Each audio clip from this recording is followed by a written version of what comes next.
ya sean mitológicas o con caracteres arquitectónicos que nos dan la sensación de que rompe el muro la pintura, en el sentido en que nos parece ver a través de una ventana las calles que están más allá. Y por otra parte, recuerden, arte del mosaico musística, cada pieza una tesela, se va armando de muy de a poco, de manera tal que se pone una capa de reboque fresco acá y se va armando, luego otra capa de reboque y se va armando. Hay que tener muy claro lo que se tiene que hacer y sobre bocetos y diagramas exactísimos.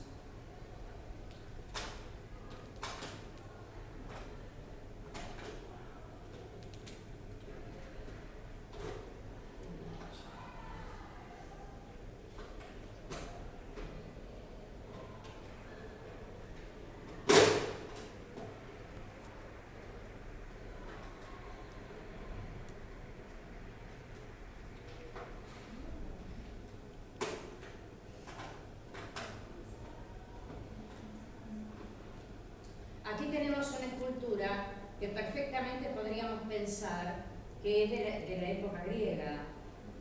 En realidad la época griega es simultánea a esta.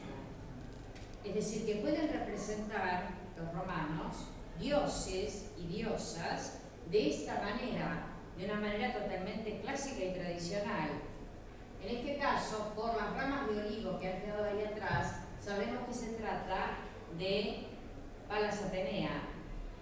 Los romanos la llaman Minerva, la diosa de la inteligencia y de la inteligencia aplicada a la estrategia militar y de la inteligencia aplicada a las artes manuales. Entonces podemos ver justamente en el drapeado, en el conjunto de pliegues, en la pierna que avanza y que dibuja claramente el cuerpo por debajo, una escultura clásica en la cual se está manteniendo el eje.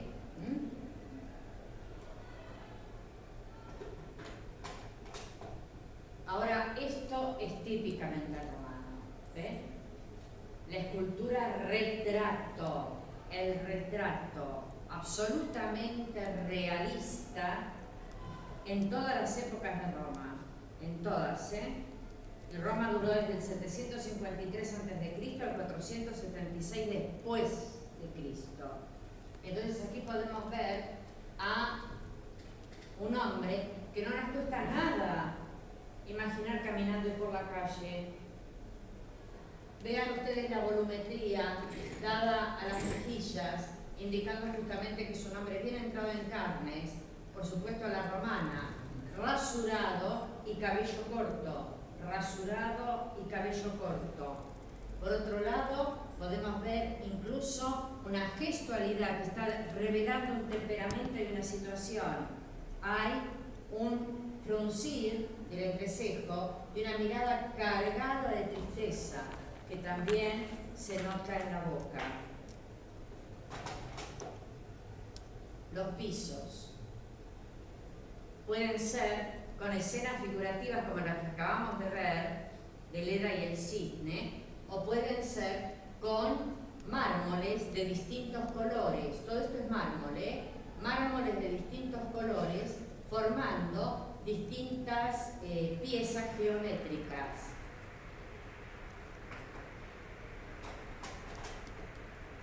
Y aquí tenemos a uno de los personajes más importantes de la historia occidental, Julio César. Julio César.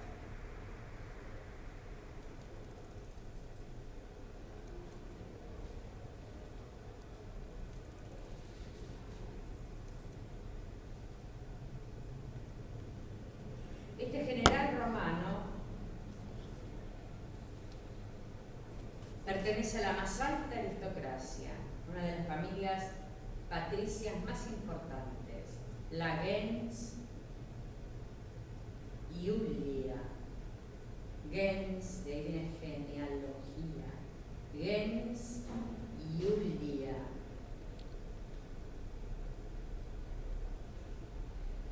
Por otro lado, tiene una educación extraordinaria, tanto así que uno de sus libros, la gente que estudia letras, como yo cuando lo hice en su momento, hay que traducirlo del latín, el comentario a la guerra de las Galias. Entonces, ¿qué sos? ¿Un aristócrata? Sí. ¿Un general? Sí. ¿Esos que se paran en la montañita y le dicen a los soldados andar? No.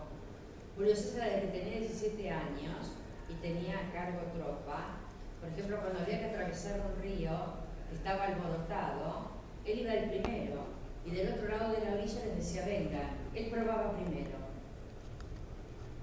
Por lo tanto, paulatinamente y con su genio estratégico militar, va a ir teniendo un prestigio absolutamente imposible de alcanzar en el ejército. Por otra parte, pertenece a la aristocracia, pero por otra parte, él se siente totalmente inclinado por el Partido Demócrata y el pueblo.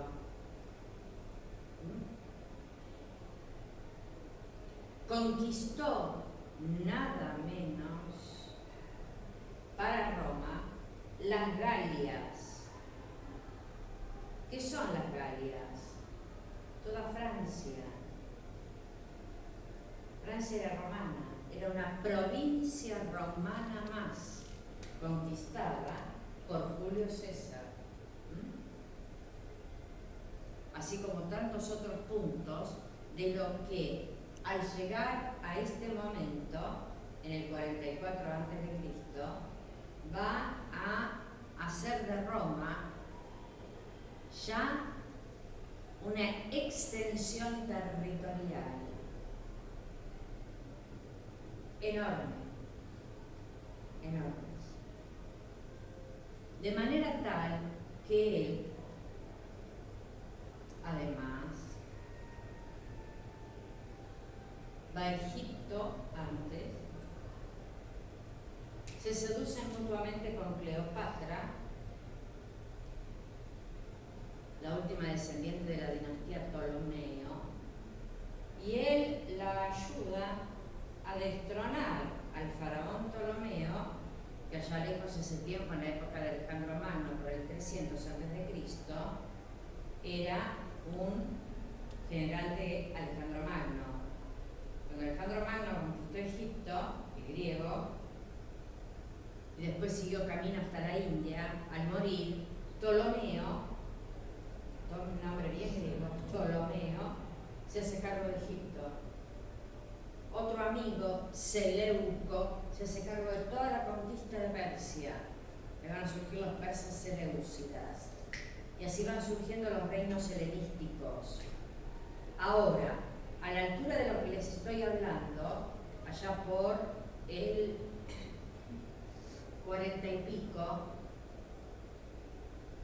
gobierna Ptolomeo XII y Cleopatra es una Ptolomeo.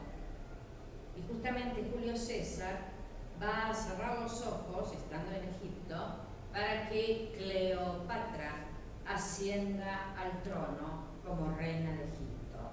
Ambos son muy ambiciosos, son muy inteligentes. Cleopatra cree que, teniendo a Julio César, tiene a Roma, que ya se está perfilando como un lugar poderosísimo. Julio César, teniendo a Cleopatra, tiene a Egipto, cosa que va a completar su sobrino nieto, el primer emperador, Augusto. Tienen un hijo llamado Cesarión. Julio César parte, después de 2 años de estar en Egipto, parte a Roma y, por supuesto, como siempre, se endeuda enormemente para ofrecer fiestas, torneos públicos, espectáculos circenses, litros de vino gratis para todo el pueblo. Siempre es aclamado, es amado por todos. De modo tal, entonces, que va a ser votado durante 3 veces consecutivas, esto es rarísimo, tirannus. La palabra tirano tenía el sentido de ejercer la totalidad del poder público solamente durante un año, por excepción del poder judicial, el Senado un año nada más. El romano quería la república, representación a través del Senado, que tiene también tribunos de la plebe, es decir, el pueblo está representado también, con poder de veto para las leyes. Dentro del Senado está formado por familias patricias aristocráticas. El tribunado de la plebe también está.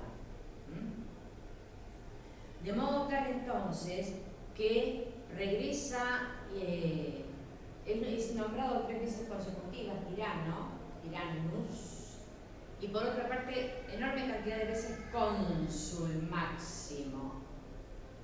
De modo tal que llega otra vez a Roma y invita a Cleopatra a visitar Roma. Entonces va a haber un recibimiento fastuoso que Cleopatra va a ser todavía mucho más impresionante porque entra con todo. ¿Cómo entra? Entra con su hijito Cesarión,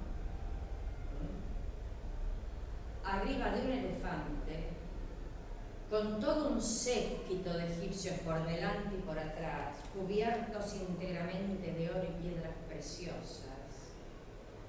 Y así se va acercando a Julio César, que le espera, rodeado por todo el Senado y todo el público y toda la gente, porque sale libre. Entonces el Senado, que ya había empezado a conspirar un tiempo antes, va a decir: el pueblo lo ama, el ejército lo ama. Julio César quiere ser un rey.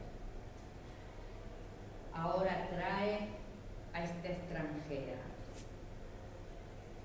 Queremos tener como consorte de la autoridad máxima a una egipcia. Él estaba casado con Calpurnia. Se había casado también antes con otra mujer que había muerto, con quien había tenido su única hija amadísima, Julia, la cual ama profundamente su papá Julio César. Entonces, ¿qué va a pasar?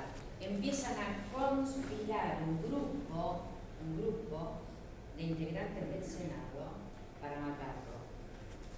Ahora, hay que matar a Julio César, ¿no? Incluso por la carga que eso significa.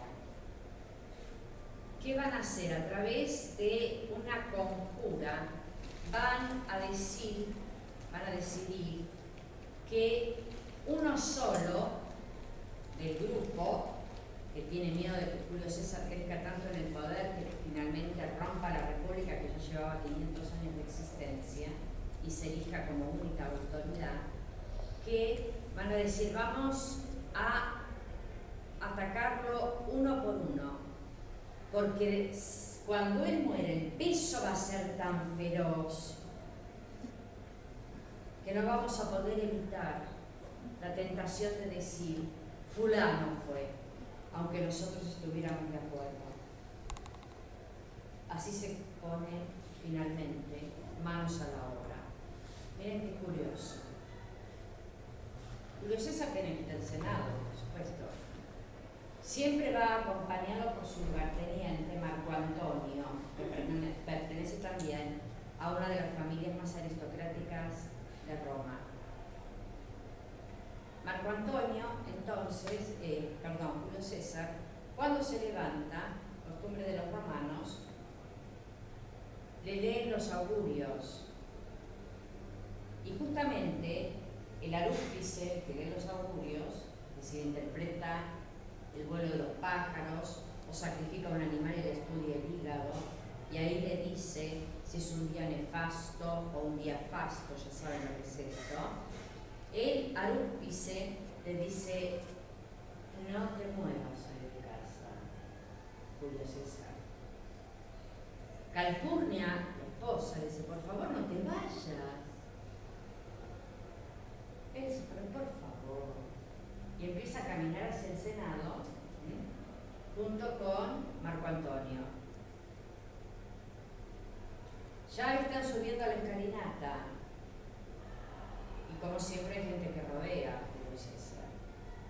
Entre los que lo rodean se acerca uno con un papel en la mano y se lo da, uno que le está avisando de la conjura. Pero él no llega a leerlo. Otro, a Marco Antonio, lo retiene un momento con un comentario. Julio César entra. Hay un grupito de senadores.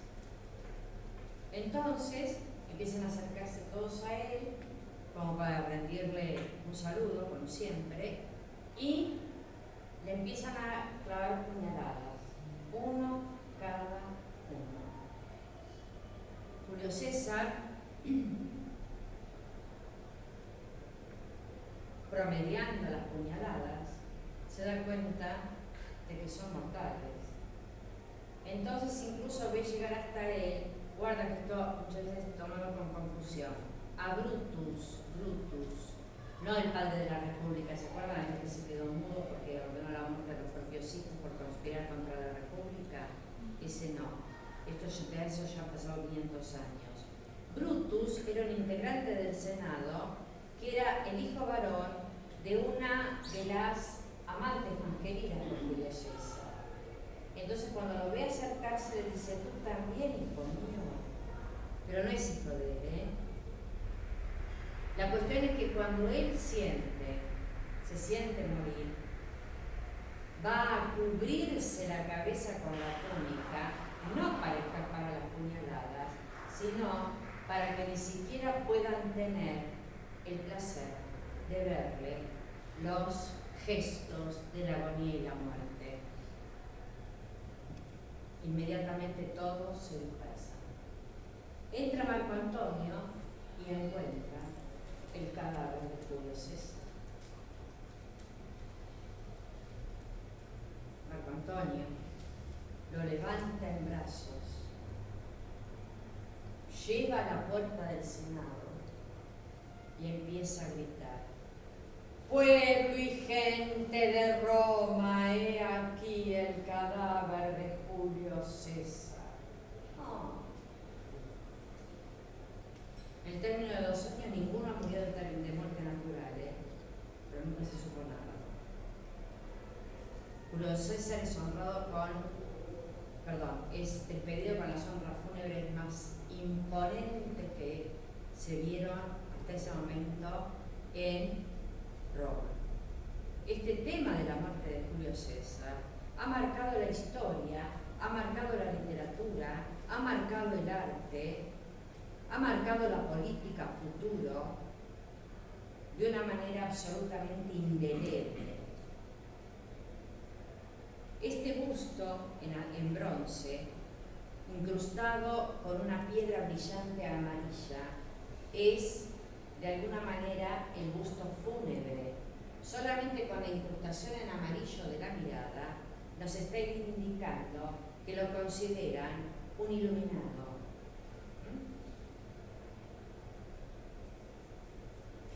Esto está ocurriendo en el 44 después de Cristo. Antes de Cristo, perdón. En los últimos días del mes de marzo. Los últimos días del mes se llaman, en latín, los idus. Los idus de marzo, los idus de... ¿Qué viene después de marzo? Abril, los idus, los últimos días. Bien. Por eso, por haber sido muerto en los idus de marzo, en los idus de marzo por 500 años, los romanos no van a hacer nada. Está marcado con una fecha, en una época, son 15 días. Terrible para la historia de Roma. En el siglo XVIII, entrando al XIX, 1800 después de esto, 1800 años después de esto, sigue siendo tema en la historia del arte. Miren este cuadro.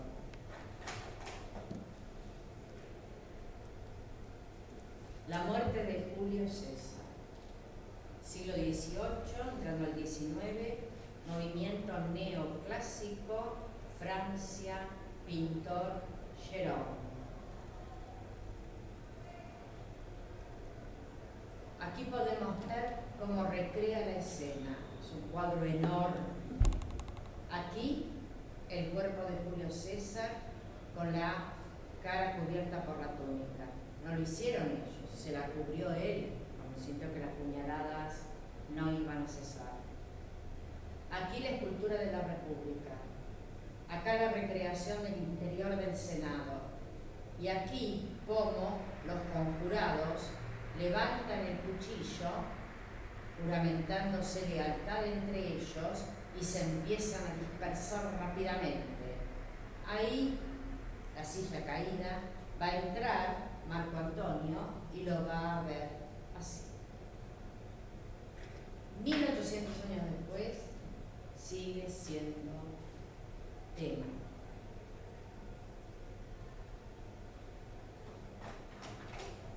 Miren qué magnífica escultura. El escultural retrato, por supuesto, Julio César era así.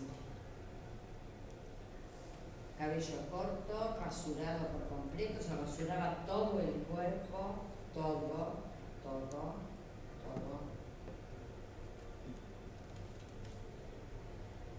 Uno puede decir que rarito Julio César. Era el general que no te pusieras, pero ni a 4 países de distancia. Porque tardar el tiempo que tardara te iba a aniquilar si lo desafiabas. Un literato monstruoso. No de saber literatura, de escribirla. Comentario a la Guerra de las Galias es un libro en el cual Julio César, mientras conquista las Galias, toda Francia, para llevársela a Roma como nueva posesión, escribe los comentarios en un latín tan clásico y exquisito que pasó a ser obra de la historia de la literatura, no solamente una crónica histórica. A la muerte de Julio César hay un caos, porque se ha muerto esta figura que marcó la historia de Roma durante 30 y pico de años. De modo tal que a las apuradas se conforma un triunvirato, 3. Uno de ellos es el sobrino e hijo adoptivo de Julio César. La institución de hijo adoptivo en Roma antigua es muy importante, porque un determinado paterfamilia puede tener hijos propios, pero además tomar un sobrino o a otro y decir, sos mi hijo, y ese tiene exactamente los mismos derechos que los hijos que no son adoptivos. Y puede llegar incluso a ser preferido a los hijos que son de sangre. Hijo adoptivo, sobrino nieto, se llama Octavio. Tiene 18 años. Está lejos de Roma en el momento en que matan a su tío. Le avisan y se va a Roma. El triunvirato va a estar constituido por Octavio, Marco Antonio y Lépido. Octavio, con una gran habilidad, dice, yo me voy a quedar en Roma. Lépido, vos andás a cuidar las posesiones del cercano oriente. Y vos, Marco Antonio, que además era su cuñado porque estaba casado con su hermana Octavia, sobrina también de Julio César, anda a custodiar Egipto. ¿Qué va a pasar? Marco Antonio, al ir a Egipto, se enamora de Cleopatra, que el día del crimen de Julio César, Marco Antonio le dijo, andate volando porque te aniquilan. Entonces, Cleopatra se va con su hijo Cesarión, que tuvo con Julio César. Y Marco Antonio cumple con su parte del triunvirato y va hacia Egipto. Pero se enamora de Cleopatra, y Cleopatra de él. Entonces, ¿qué va a pasar? Esto parece un cuentito rosa, ¿no? Cleopatra y Marco Antonio van a tener incluso 3 hijos. Y Marco Antonio va a mandar decir a Octavio y a Roma que a partir de ese momento él repudia a su esposa y es el rey consorte de Egipto. Por lo tanto, deja de pertenecer a Roma como integrante. Ahí Octavio avanza sobre Egipto. En el año 33 a.C., fecha histórica, en la batalla de Actium, vence a las tropas de Marco Antonio. Cleopatra ha partido en una barca. Marco Antonio cree que ha muerto, entonces se mata. Y Julio César y Octavio van tras Cleopatra. Cleopatra sabe que Octavio está tras ella. Entonces decide suicidarse con una serpiente que la pica, porque sabe que con Octavio no hay seducción posible, y que se la va a llevar esclava a Roma. Octavio llega, la encuentra muerta, y de alguna manera, en respeto al amor que se tuvieron, los hace enterrar juntos, a Octavio, a Marco Antonio y a Cleopatra. A Cesarión, el hijo que Cleopatra tuvo con Julio César, lo mata. Y a los hijos que tuvo con Marco Antonio, se los lleva a Roma y los va a criar como príncipes. A partir del 33 a.C., todo lo que fue el imperio egipcio pasa a ser una provincia romana más. Una cantera de oro inagotable, pero mucho más valioso que el oro. De trigo, una cantera de trigo inagotable. Con lo cual tenés el pan, elemento primordial, asegurado para todas las conquistas que vayas teniendo. Sí. ¿Por qué decía matar al hijo de Julio César y no a los otros? Porque él es el hijo adoptivo y sobrino nieto, y puede haber gente que va a conspirar con Cesarión por ser mitad descendiente de Cleopatra y mitad descendiente de Julio César, y que le quiten Egipto a Roma. Entonces, ¿qué va a ocurrir? Octavio, que por otra parte da muestras de una personalidad interesantísima, porque así como no duda en el momento de ponerse duro, va a afectar siempre ser un integrante más del Senado. Es el primer emperador. Con Octavio, en el 27 a.C., se inicia el Imperio Romano de Occidente, que va a caer en el 476 después de Cristo. Es decir, que él llevó a cabo lo que ya intuía Julio César. Con una gran clarividencia se dio cuenta, tanto él como su tío, de que por la extensión que iban teniendo las tierras conquistadas por Roma, ya no era posible un gobierno republicano. Entonces, él tenía en la cabeza un ombligo del cual el poder, el código romano y una lengua única fuera a todos los puntos conquistados. paga los impuestos, habla latín, respeta las autoridades y el código romano y hace la tuya. No hay problema. Oponete y te estrago. Y eso lo llevó a cabo Octavio. Ahora, Octavio nunca permitió que lo llamaran emperador, es muy hábil y sabe que Roma es muy republicana. Entonces él dijo, yo no soy más que un princeps. Le viene la palabra príncipe.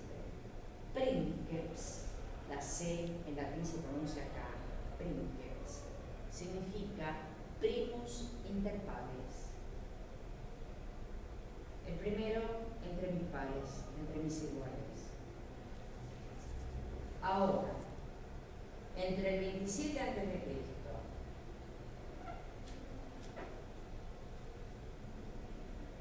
y el 14 después de Cristo, cuando muere, va a ser absolutamente emperador.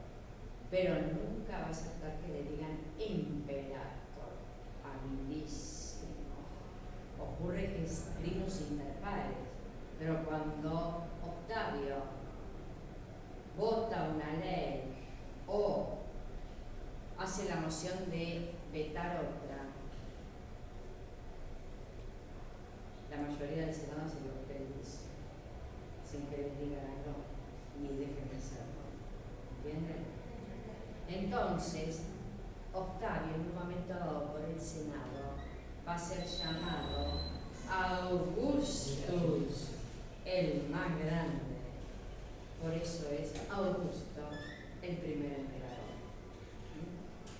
Y además,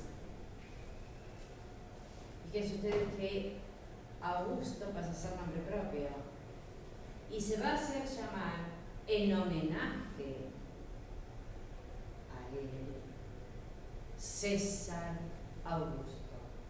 Y a partir de ahí, el nombre de César va a ser equivalente al de emperador. Todos los siguientes emperadores durante 476 años son César, Tiberio, César. Pueden usar ese nombre solamente cuando son emperadores. Tiberio es un nombre, César. Claudio, César. Calígula, César. Ave César es el saludo al emperador.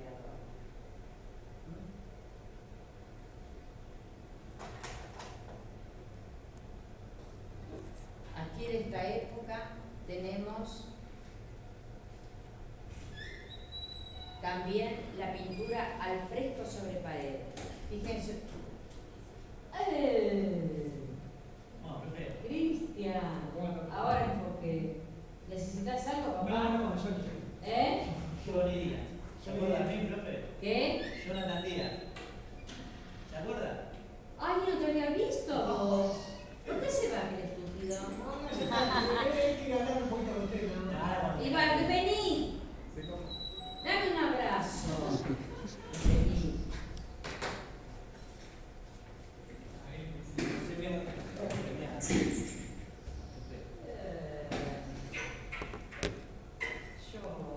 Qué lindo que me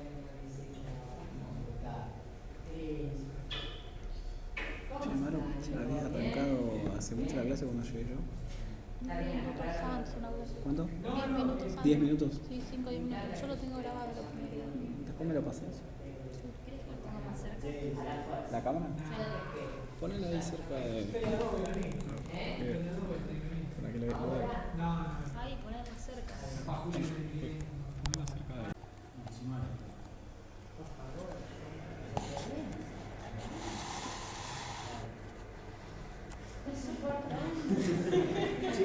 Este ejemplo lo tomen.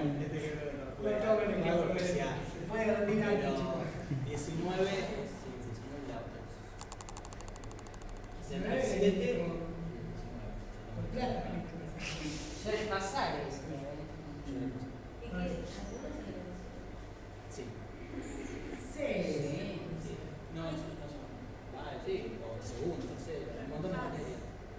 Sí, tiene que ver con la materia entera. Pero son los mismos pares historia 1 y no historia 2. Y pero si te ves historia 1, No, sé son si. relativos. O sea, Claro. la 1, la 2 y te ves la 2. Ahora son relativos. Antes no. Sí, antes la recién. Sin historia 1 no podemos hacer Historia 2. historia 2, y sin historia 2 no puedo aprender historia 3, y sin historia 3 aprendida no puedo aprender historia 4. Sí, pasa que dibujo es más fácil. Claro. Ustedes empiezan a sacar todo y dejan historia, pero después Siempre sacás primero las prácticas y demás, las presentaciones y te vas quedando. Pero no es imposible. Terminas en el caso Díaz. Bueno, la pregunta, prepara un tema. Sí. ¿Bien? Así. ¿Querés preparar?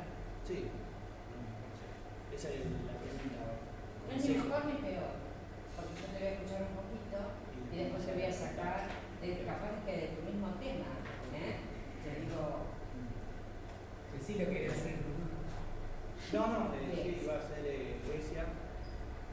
Iba a hacer comparaciones con Egipto. bueno. ¿Está bien? Iba a hacer algunas comparaciones.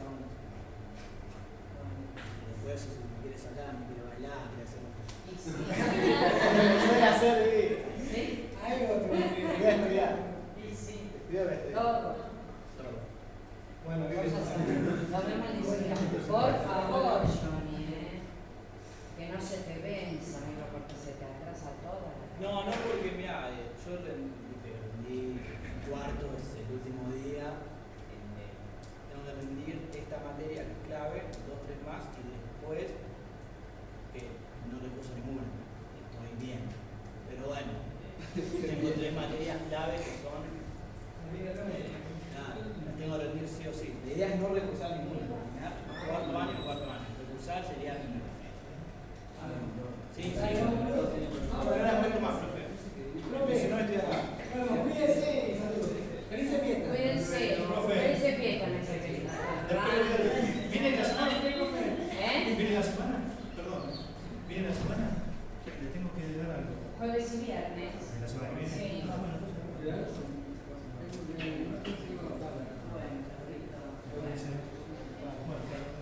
Perdón. Gracias, querido. Bueno, después ya ve. Sí, ¿Va a estar acá? sí. Bueno. Están terminando cuarto año.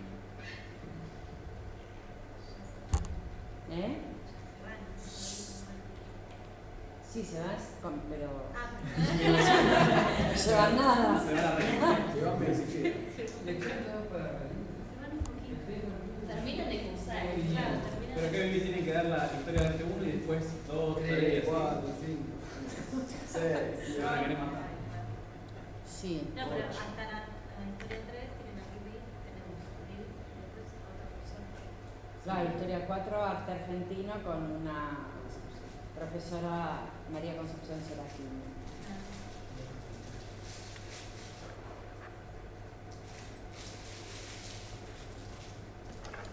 Bien, aquí tenemos pintura al fresco. Fíjense ustedes, no imaginen en forma alguna que tiene el tamaño de 1 metro por 1 metro, cubre todo el paño de pared de una casa. Al romano se le da magníficamente la tridimensionalidad y la volumetría y la anatomía, como todo movimiento antropocéntrico. Nosotros sentimos que esta figura que está acá está mucho más cerca que el fondo del mar y además crea ilusiones ópticas. Fíjense, esta columna parecería ser arquitectónica, sin embargo no lo es, está pintada también. Pero nosotros vemos que se sale de la pared, decimos, bueno, está bien, lo pintado es esto. No, esto también. La pared es completamente lisa, entrecierran los ojos. Acá he hecho una banda negra de manera tal que la ilusión óptica de tridimensionalidad nos hace sentir que la arquitectura es parte de la pintura.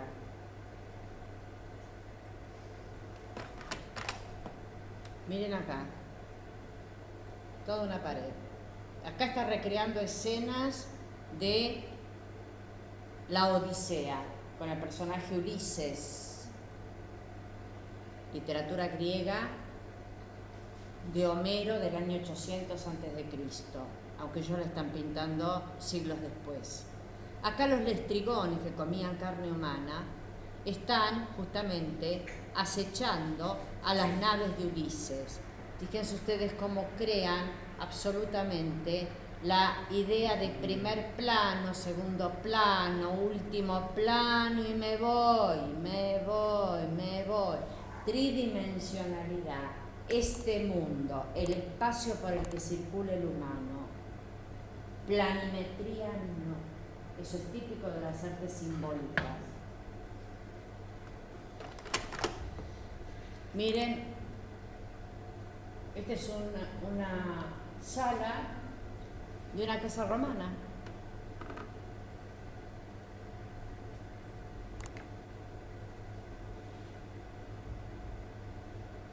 Mosaicos con escenas figurativas y motivos geométricos. Por otra parte, los muros se abren a modo de ilusión óptica a arquitecturas extraordinariamente hechas, generando tridimensionalidad, volumetría, etc. Y casi parecen ser como ventanas que se abren a una calle. Y las columnas, y la otra columna, y la otra, parecen ser justamente los costados de la ventana que se abre a la calle. Todo esto es liso. Entonces, motivos mitológicos, motivos literarios y arquitectura pintada. Arquitectura pintada. Este es un color preferido de los romanos, que hoy está tan de moda además. Acá un diván en el cual se reclinan. Aquí tienen el escabel o apoyapiés. Estos muebles van a pasar otra vez a usarse en el siglo XVIII.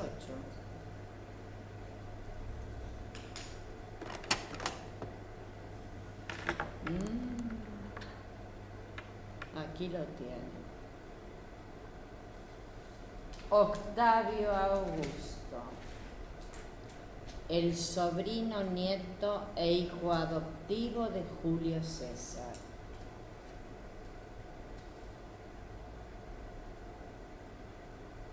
Por supuesto retrato, cabello corto, rasurado,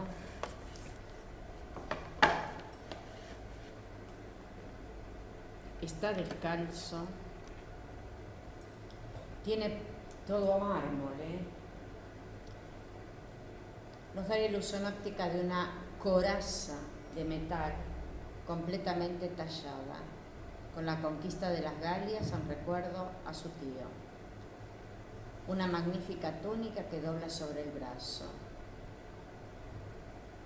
Aquí el cetro de mando o lanza. ¿Qué actitud tiene? Ganador. Sereno.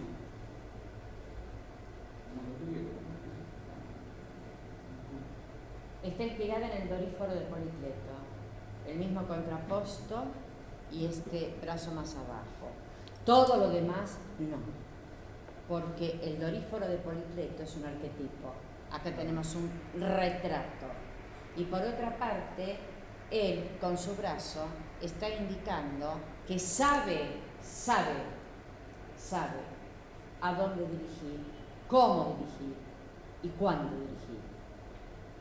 De esta escultura se hicieron enorme cantidad de copias que se distribuyeron por todo el Imperio Romano en pedestales. Y además otra cosa. ¿Qué hay? Muy bien. Un querubín. Un querubín, ¿no? Querubín va a ser cuando sean angelitos.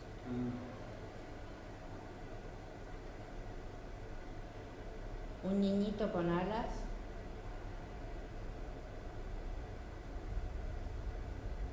¿Hijo de quién puede ser? De la mitología griega.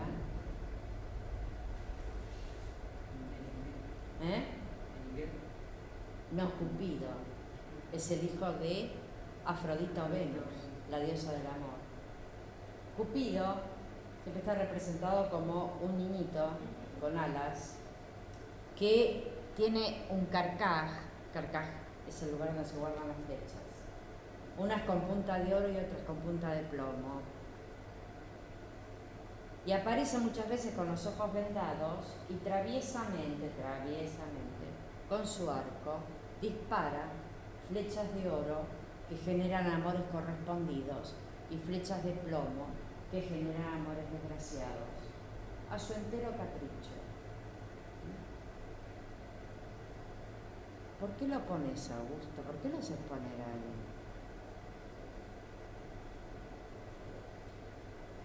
Eneas,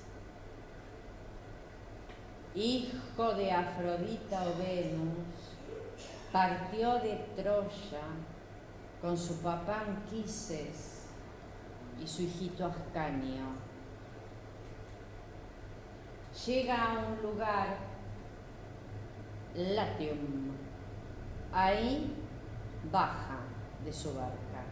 Su padre le ha dicho a Anquises, ya anciano, aunque Eneas quiere seguir peleando hasta el último momento, que parta ya, porque su madre, la diosa Venus, le ha dicho a Anquises que del hijo de los dos va a surgir la estirpe más grande de la tierra. Como una diosa no puede vivir en tierra, lo crió Anquises, y Eneas no sabía que su mamá era una diosa, que se había metamorfoseado en una mujer bella para bajar a la tierra y tener amores con Anquises cuando era joven. Entonces ahí Anquises, muy anciano, se lo confiesa. Entonces eso lo decide, a tomar a su pequeño hijo Ascanio, ha quedado viudo porque ha muerto la mujer en Troya, y se hace a la mar con una serie de jóvenes que lo siguen. Entonces finalmente se termina deteniendo en un lugar completamente desconocido, donde, ¿se acuerdan de todo esto?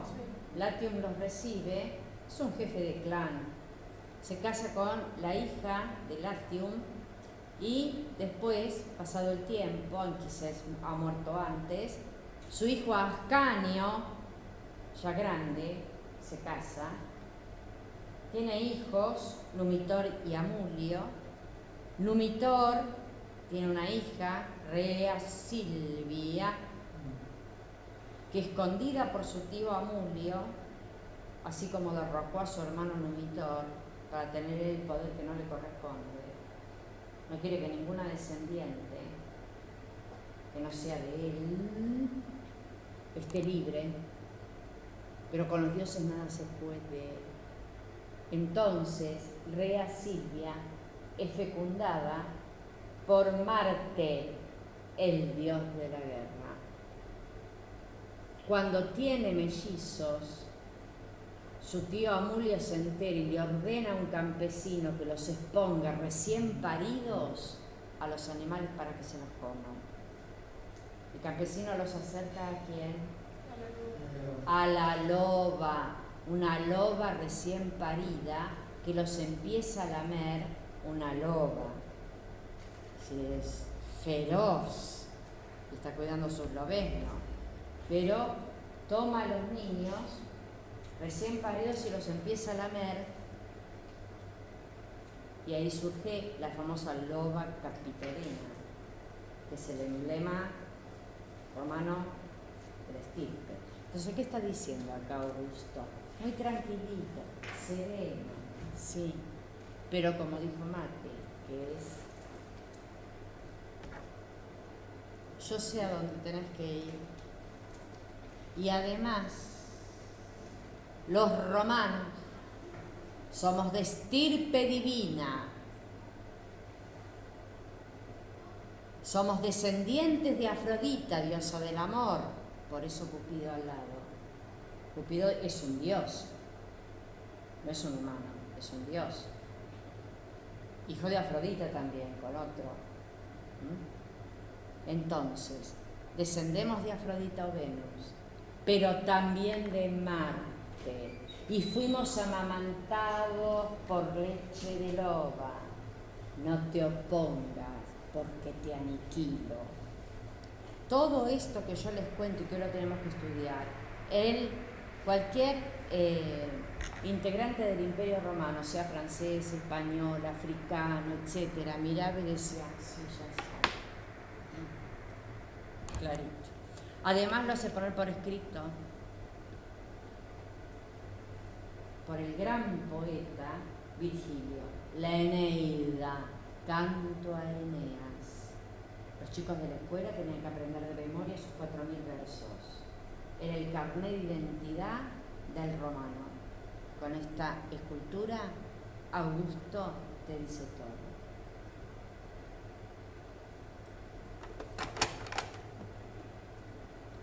Este es el interior de la casa de Augusto en el Palatino. Palatino es una de las montañas de Roma, donde generalmente se hacen construcciones, villas, se escribe villa, pero no piensen que es una villa, villas romanas, que incluyen fastuosos jardines, etc. Y aquí podemos ver difusos, tienen 2000 años encima, pinturas al fresco en el interior y, atención, el desarrollo del arco de medio punto y la bóveda. En esto los romanos van a ser insuperables. Miren esto. Esta es la casa, una parecita, de la casa de Livia, la esposa de Augusto. Livia. Y observen ustedes que sentimos que acá hay un cantero que separa esta parte de pasto y al arbolito del jardín con árboles frutales y pájaros. El zócalo es el zócalo real. Y todo lo demás, pintura plana. Es una pared. Blanco, entrecerró los ojos, ocre, blanco, y yo vivo esto como profundidad espacial. Y siento que esto está más atrás, y que aquello está mucho más atrás que esto. Inclusión de la naturaleza en el interior de las residencias.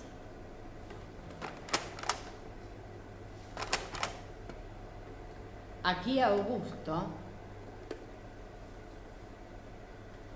está ejerciendo el cargo de pontífex, sumo pontífice, es decir, puede ejercer como sacerdote cubriéndose la cabeza con su túnica, como los pater familiae que les conté antes. Observen el rostro, retrato realista, el entrecruce de pliegues y drapeados, volumetría, antropocentrismo. Aquí pueden ver que hay una clara diferencia entre la actitud del cuerpo y la cara. Acá se nos muestra la extraordinaria anatomía. Fíjense ustedes los músculos, el esternón, los genitales, los pliegues de carne en la rodilla, está en contraposto. Se lleva una mano a la cabeza, acá vemos las venas, la protuberancia de las venas y una infinita melancolía, porque es una escultura de un muerto. La melancolía es de que la manda a hacer y es un retrato.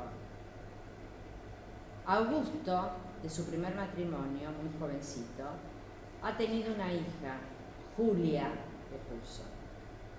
No confundir con la hija Julia de Julio César, Julia.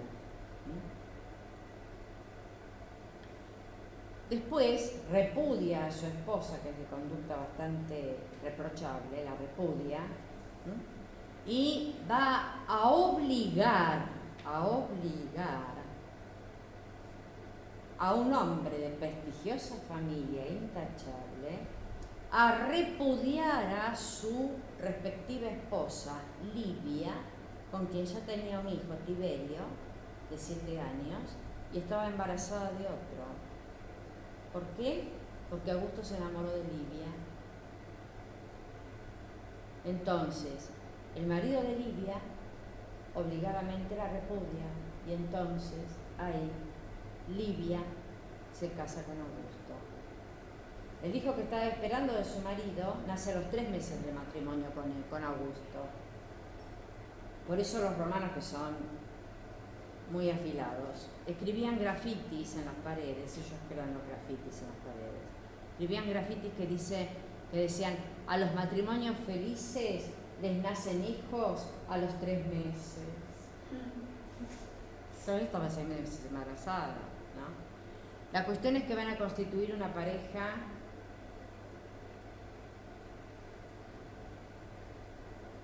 de un peso político y emocional impresionante durante 50 años.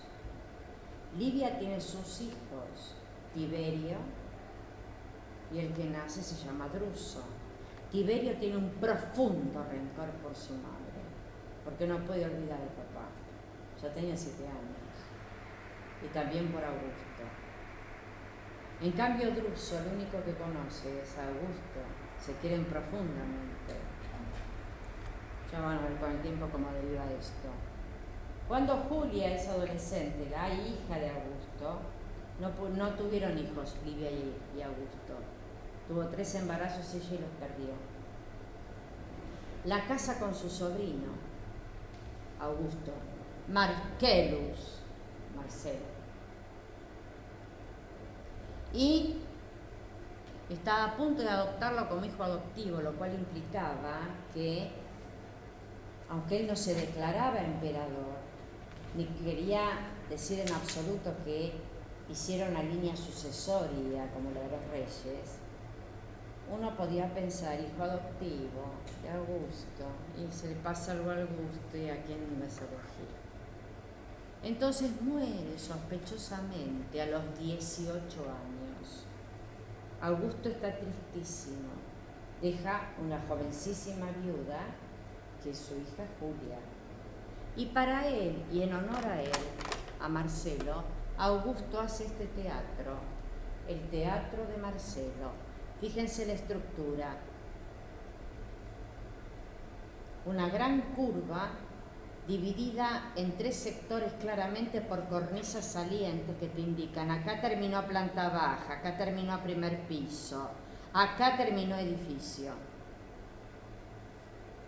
Y una skene, un escenario mucho más construido, y aparte está construido en superficie, no excavando una colina, que es lo que muestra la diferencia clarísima entre el teatro romano y el teatro griego. Exactamente así era, así está hoy, en pleno centro de Roma. Le han ido arrancando el mármol, pero fíjense ustedes cómo la estructura romana, tenga 1000, 2000 años, permanece absolutamente en pie si que no la rompes adrede, por la elasticidad de los arcos de medio punto. Y fíjense ustedes, por otra parte, cómo un arco de medio punto corresponde a un arco de medio punto arriba y corresponde a una abertura rectangular para indicar: acá termina, claridad de lectura. En superficie, sobre la calle, ¿ven? Este teatro lo hace en Francia. Y aquí podemos ver claramente cómo no se ha excavado colina, sino que se construye en superficie. Aquí estaba el escenario. La estructura es a lo griego, pero el espíritu romano es muy distinto. Frente a la tragedia, prefiere la comedia. Y las tragedias las tiene cuando quiere de los autores trágicos griegos. Por otra parte, la estructura, reitero, es en superficie. ¡Qué retrato! Mármol. El gran Agripa. Agripa fue compañero desde muy joven de Augusto. Es un general tipo Julio César, respetadísimo. Está casado, tiene hijos y de alguna manera sentía celos y se fue apartando de el trato privilegiado que su amigo de toda la vida, Augusto, le daba a su sobrino Marcelo. Y por otra parte, en él existían ciertos ideales republicanos que lo hacían peligroso, porque es muy respetado. Entonces Livia, que tiene un instinto político igual o más que el de Augusto, le dice: ya que tu hija Julia ha quedado viuda, casala con Agripa, porque así lo ingresás a la familia y lo neutralizás. Entonces Augusto le dice a Agripa, su íntimo amigo de toda la vida: repudiá a tu mujer y casate con mi hija. Y Agripa lo hace. Van a cogobernar, Agripa y Octavio. Y con Julia va a tener Agripa los nietos de Augusto. Aquí lo tienen. Es un constructor impresionante. Miren algunos recuerditos que nos deja Agripa, además de un general impecable. Esto funciona, El puente acueducto de Nimes, en Francia. Arcos que van cubriendo todo el río. Por arriba, otra arquería. Acá arriba, en declive, el acueducto.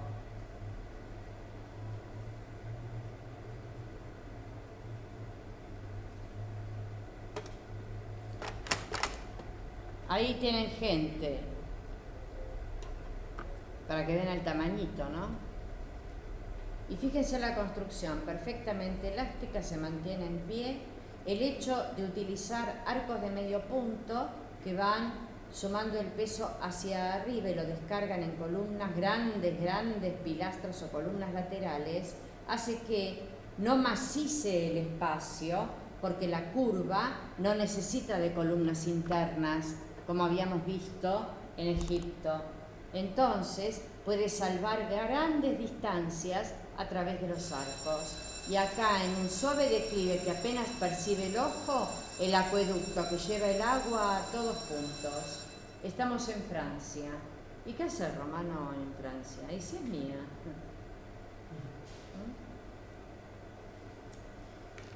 Bueno, dejamos acá, pollos. En la próxima tenemos que ver. Acá está la maqueta, pero está, el Panteón. Eso es muy importante a futuro. No solamente en Roma, sino a futuro para la arquitectura del siglo del Renacimiento. Flor me pareció que era cuando